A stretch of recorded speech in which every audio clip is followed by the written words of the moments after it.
Hi, this is Adoranka from ABWilson's Heart of the Matter.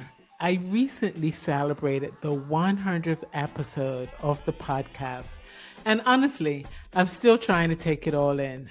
When I started, I had no idea I would get to 50 episodes, much less 100. What began as an idea and really has its roots in my earlier radio work in Bermuda has grown into something deeply meaningful for me. It has become a space for conversation, reflection, learning, laughing, crying, and connection. It has also been a joyful and even sometimes bumpy ride. There have been one or two times when Friday came, which is when I released the podcast, and I did not have a new episode ready to post. The first time that happened, I was distraught. I almost lost my mind. I remember feeling so upset and thinking, what do I do now? In the end, I reposted an earlier episode. The second time it happened, I was still upset, but a little less so. Then, by understanding what I needed to have in place beforehand, I made sure these things did not happen again. As long as I stayed committed and focused and could control and had a contingency plan in place, I had to let the rest of it go. Over these 100 episodes, I have had wonderful conversations with amazing people from Bermuda and around the world. Some of the guests were people I already knew. Others were introduced to me by previous guests. I usually ask each guest if they know someone else who would enjoy this type of conversation and would they be willing to make the introduction to me. This simple practice has continued to grow the circle of people I interview. It has connected me with many I may never have met otherwise, and that has been one of the real gifts of this journey. One of the things I love most about this podcast is that I get to ask each guest the same overwhelmingly positive questions. The questions stay the same, but the answers never ever do. Each person brings their own story, their own wisdom, their humor, and their perspective. And that means every conversation brings something totally unique. I'm always fascinated by how people describe themselves. One of the first things I ask people before we go on air is give me 3 words that describe you. And that is how I introduce them. But in addition to asking for the descriptors, I get them to describe and explain the descriptors. I have laughed on this show. I have cried on the show. I never know what to expect. So I go into each conversation with an open mind and a genuine willingness to learn something new. What this experience has taught me is that everyone has wisdom, everyone has knowledge, everyone has a story worth sharing. People are always willing to talk about their lives, their lessons, and experiences when they are given the space to do so. And even though we are all different, we also have so much in common. This has been one of the biggest lessons for me. I am also proud that the podcast has become more than a conversation itself. It has grown into a wider body of work through the website, through the guest book recommendations, the clips, and the ways people continue to engage with the episode after they air. That means a lot to me because I want to keep these conversations going, to keep serving people long after the recording has stopped. And along the way, we have reached some wonderful milestones, not just 100 episodes, but also growing numbers of downloads and a community of listeners who continue to come back week after week, listening, sharing, and supporting. I do not take any of these lightly. So as I celebrate a 100 episode milestone, I want to say thank you. Thank you to every guest who said yes to being on the show. Thank you to every guest who has trusted me with their stories, their honesty, and their heart. And thank you to every listener who has tuned in, shared an episode, sent encouragement, or simply made this podcast part of their life. You have helped me to build something rooted in curiosity, positivity, hope, and connection. And I am truly, deeply grateful. ABWilson's Heart of the Matter was created to make a space for meaningful, positive conversations. That purpose remains the same, and I am excited for what is still to come, for the stories still waiting to be told, for the wisdom still waiting to be shared, and for the many people I will meet along this journey and the conversations we will have. Here's to 100 episodes and to the next chapter. So what I've done in addition to recording this is I have taken and collected a number of questions that have been asked since the start, and I figured this would be a good time to answer the questions. So one of the questions, why did I start the podcast? Okay, why did I start the podcast? It's a bit of a long story. Back in 2009, I went to Kathmandu, Nepal, to attend the World Appreciative Inquiry Conference, and it was a conference that was simply amazing. There were 400 people from 40 countries around the world together in appreciation. And as I went around talking to people and going to the various rooms for the smaller discussions, one thing that struck me, positive questions can make a significant change, can change the conversation, can change a situation to make it better. So I made the decision that I would start a program, use a radio program, because back in 2009, podcasts were either not created or at least not that popular, and I didn't know about podcasts.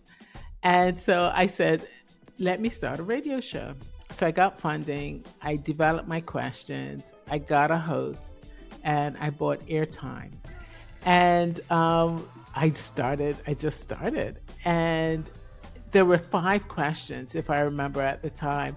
And my host used to ask me if he could ask other questions outside of that. And I was pretty strict to the protocol at the time. And I was like, no other questions, no other questions.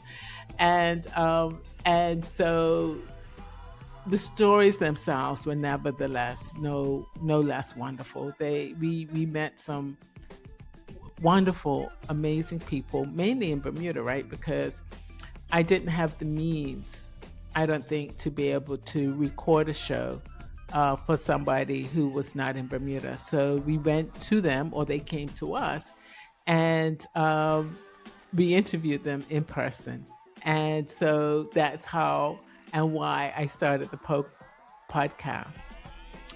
Why do I ask every guest the same questions?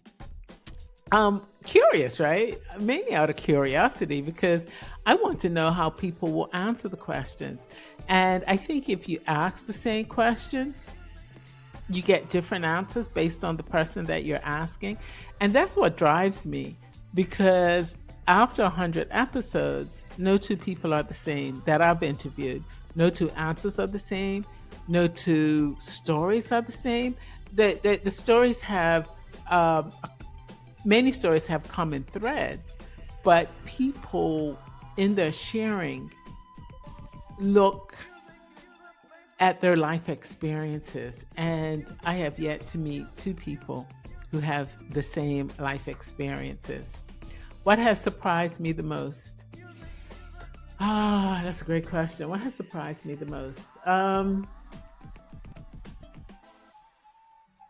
The depth that people share. I think that's it. The depth that people share and how much they're willing to share of themselves.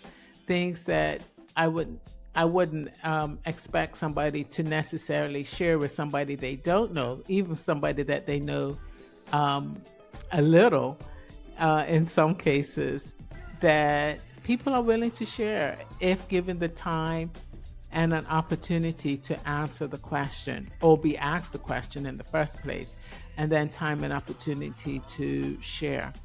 I think that has surprised me the most.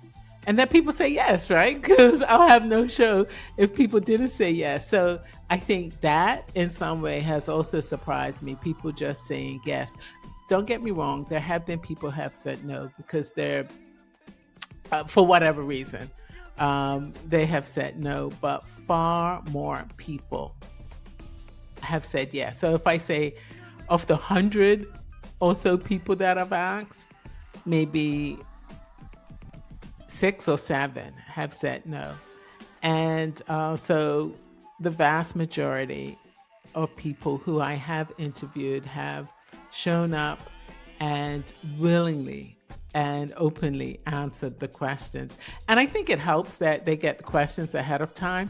A few people have said, nope, I didn't look at the questions. I'm going to answer off the cuff. But many, many more people have said, yes, I'll look at the questions and answer them. But even during the show, people have switched positions in terms of how they planned to answer the question. It's not necessarily the answer they give when we're in the moment and they're sharing.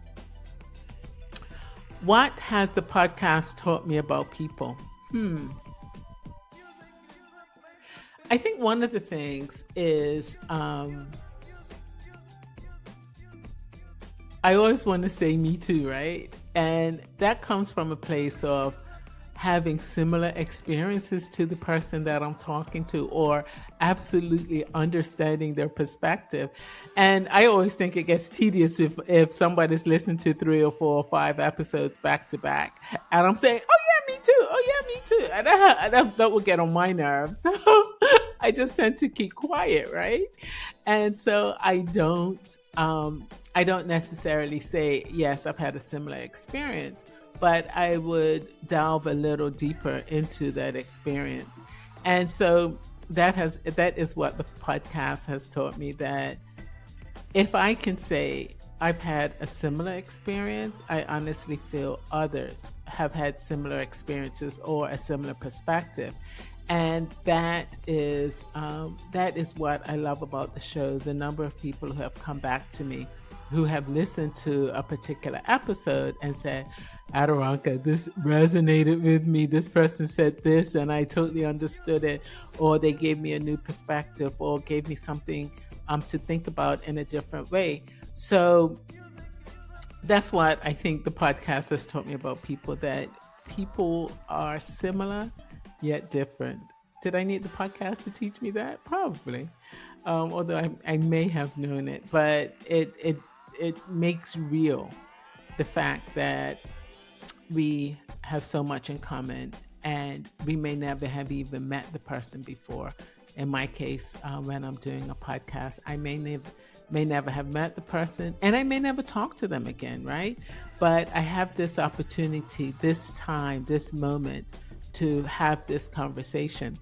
I think the other thing that the podcast has taught me is the generosity of people in their sharing, in their giving, in their ability to bring me and others into their world in a very wide and expansive way that gets us to just peek a little into their philosophy, what they value, and the things that are important to them. Another thing that it taught me is that I can have the same conversation with a person at 2 different times and things change, life changes. And what you may hold as true today may no longer be true tomorrow. And there are times when I've talked to people, and in talking to them, maybe months after they've had the interview, I want to re-interview them because something different has happened for them. They have a new experience. And that makes me wonder, what would their answers be like now if I ask them the questions that I ask on the podcast? Okay. What has been the hardest part of the journey? I think getting started. That for me was one of the more difficult things because the podcast I had maybe 8, 9, 10 interviews completed, um, produced, just sitting there ready to go live um, on the platform, and I was nervous. I was without a doubt nervous. I it took me a while to work up the nerve to so like say, okay, I'm launching. And I think I had started recording in maybe December, January, and I didn't go live till March. I didn't, air the first show until March, and I think that was the hardest part. Just as I always say, overcoming inertia, just getting started, and pressing the go button. And once I got rolling, it was easy, right? With anything, once you overcome inertia, you're just rolling. So for me, it was pressing the go button and having the first show aired. What moment has stayed with me? Wow, there have been several that have stayed with me.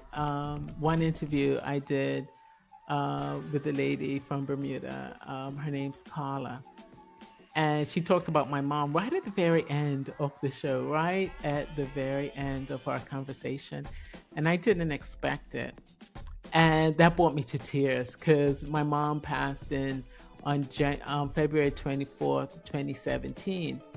And Carla talked about my mom caring for her grandmother. And I know my mom. She was a wonderful, warm, caring person. And I still miss her today, right? 9 years later. And so her talking about my mom and being just, I just didn't expect it. I did not expect it. And that really just moved me and brought me to tears.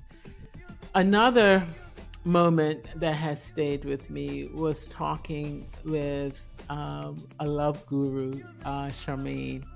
And Charmaine, and I wish I had thought to get the episodes listed so that I could tell you what episodes I'm referring to. Anyway, Carla Zul, look her up. And then Charmaine Hurd. I did 2 interviews with Charmaine.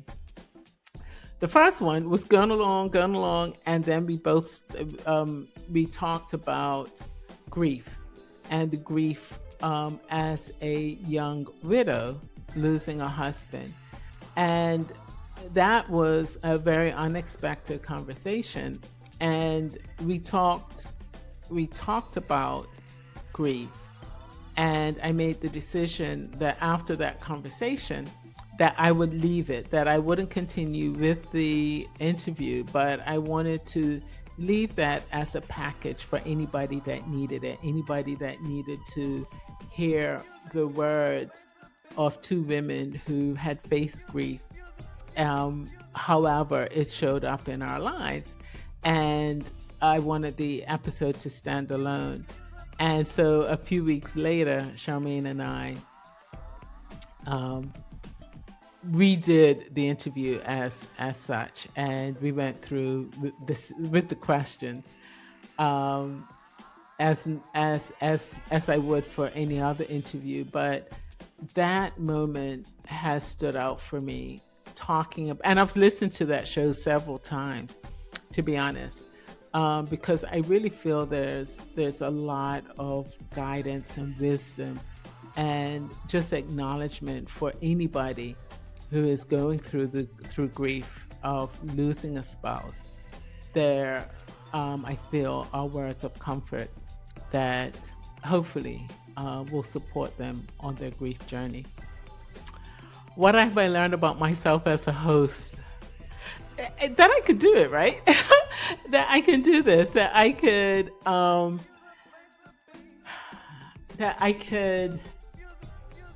do it. I I think that's what I've learned about myself. What else have I learned about myself? Um, that I want to lean into any conversation and hear the essence of a person's story. And when I listen back to interviews, I usually do it in my car when I'm driving, because that's how I imagine listeners listen, right? You're busy, you're doing something else, but you're taking the show on whatever journey you're going on.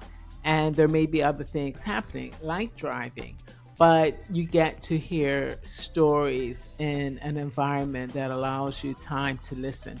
And so that's when I listen to the podcast.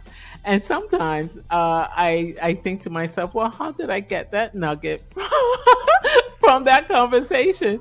But that's what I got. That's what I heard at that time. And so I know that I have an intensity when I listen, because I block everything out, and I want to make sure that I capture what I feel are vital pieces of the conversation. And so I think that's what I've learned about myself as a host, that I am intentional. I listen, I want to listen, and I want to understand. And I think something else is that, as you probably can tell from this podcast, this episode, is I'm a talker, right? I enjoy talking with people. I enjoy listening to people. And while I want to make the podcast conversational, it really isn't about me. It's about the person that shows up. And I really want to be able to highlight them and showcase them through this program. And so I think what surprised me is that I actually do that. I actually listen. I try not to dominate the conversation. I try not to over ask questions. I want the person to share their perspective in their own words. And so I try not to interrupt in a way that doesn't move the conversation forward. So I always want the conversation to feel natural for the person answering the questions. And I also want them to have an ease as we are talking. What do I hope listeners take away? I need to ask, who's asking all these questions? Jeez. Okay, what do I hope listeners take away?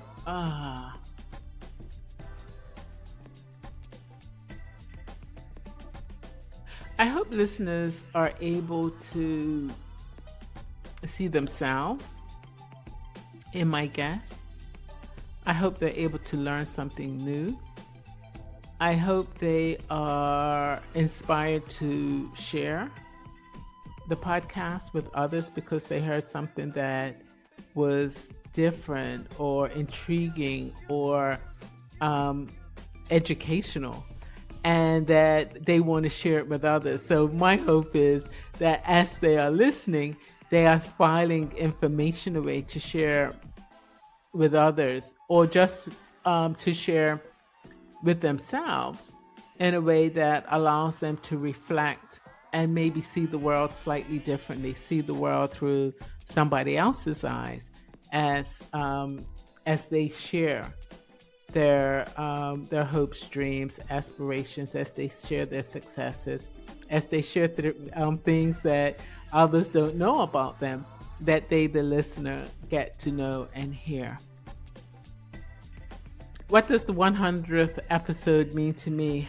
An opportunity to exhale, maybe, that I made it. But I didn't even have this as a goal. I just wanted to produce a program that connected people together and allowed people to hear stories of others they don't know or may not know and may never meet, but to be able to establish that we are more alike, that we all have great wisdom, great stories, intriguing perspectives, and an ability to share, and connect across whatever distance may separate us, and recognize that distance need not separate us, that when we hear stories, when we hear others' voices, we are far more connected than we ever anticipate. Why do you keep saying yes to this work? I think for all the reasons I've stated previously. It allows people to hear others' voices in a way that maybe even the speaker may not have had opportunities to share. And I enjoy it. I think that's what I have to say first and foremost. I truly enjoy it. It brings me a lot of joy to do these programs because I'm learning. I'm fascinated. It's an opportunity for me to connect, usually with the speaker, but with the listener as well, because the feedback I get, including the questions, lets me know that people are listening, people are following the program, and I still have a lot of energy around this. And I don't want to let it go. I don't want to let it go because there are so many more stories that must be shared. There are so many more people who I feel would like an opportunity to answer questions in a way that they may not be asked on a regular basis. So yeah, it's an opportunity for me to continue to say yes and continue to find ways to enhance the show, right? I haven't added any new questions since probably about mid last year. The last question, the most recent question I added is what brings you joy? And I had been holding back that question for a few months because I wanted to find the right time to introduce it, but I also wanted to find the right place within the order of the questions. And so I went with towards the end, as people started wrapping up, I asked them, what brings you joy? What has hosting this podcast brought into your life? New people. That's I think that's the biggest thing. New people, new experiences through their eyes, lessons. The things that I have learned along this journey have been incredible. Things I never anticipated. I feel like a sponge at times because as people are talking and sharing something I had never even considered, didn't know or could conceive, I feel like my mouth's hanging open as they're talking because I'm trying to absorb, but I'm usually in wonder, right? I'm usually in awe. I'm like, what, such a thing exists? How is it I don't know about it? So that's what it has brought into my life. New people, new experiences, and a different way of doing and being that I didn't know about. And I absolutely welcome that. I welcome more of that. And I'm hoping that as I'm learning, others are learning as well, right? That they're seeing things that they may not otherwise have seen, and hopefully get to lean into that curiosity. So yeah, that's what the podcast has brought into my life. What do the next 100 episodes look like? Let's see. I think more of the same, right? It has to be more of the same. More guests, more perspective, more values, more exciting opportunities to learn. This is how I see the next 100, but I can't say definitively because I didn't know what the first 100 would look like. I didn't know what it would reveal or what would show up or who would show up. So I would say the next 100 would look like whatever they're supposed to look like, um, whatever I'm supposed to uncover, and the people that I am supposed to meet. I I want I want more of that. I think we need more of that. We need to hear more voices of people we may not normally hear in order for us to recognize that we are truly, truly connected. Will the format stay the same? Probably. Probably. I love the format. It is easy. It is fluid. It gives me the ability, after a person has answered the question, to delve a little deeper into the question, to invite them to share more should they wish. And so I don't anticipate the format changing. But something may happen and something may spark a change. I'm not opposed to that, but I think I will probably leave the show format just as it is, because I gotta tell you, I love it. I love it, love it, love it, love it. How do you want the podcast to grow?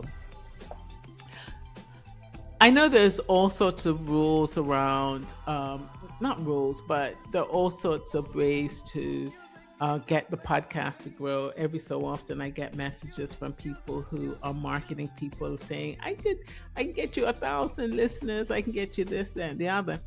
But the way I want it to grow is organically. And I know that feels like, why? Why not just,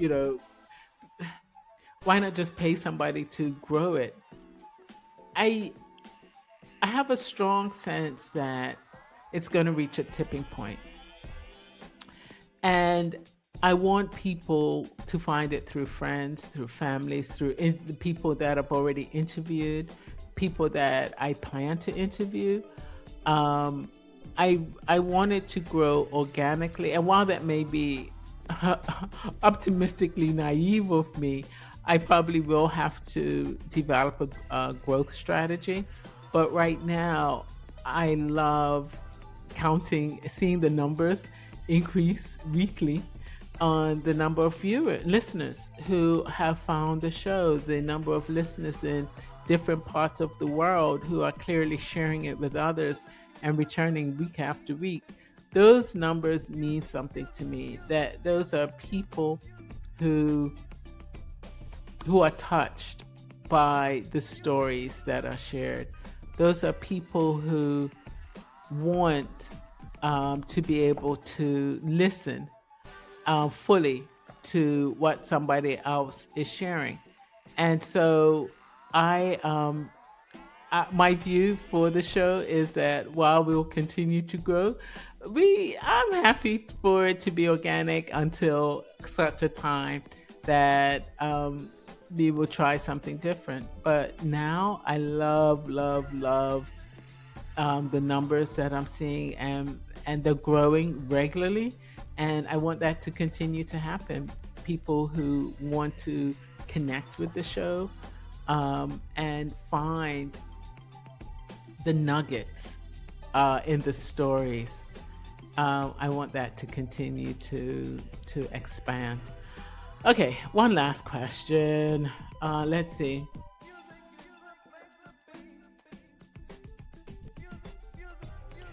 So I'm torn between two, so maybe two last questions. Has the podcast changed the way you connect with people? I think so. I like to think so. I like to think that I've become a better listener. That when I meet people, I ask them questions that are significant and meaningful, as opposed to, where do you work or where do you live? Although I do ask those kind of questions, but I'm hoping that the podcast has allowed me to listen that much more deeply as I meet people, to really hear any stories or significant messaging that they're sharing as they're talking.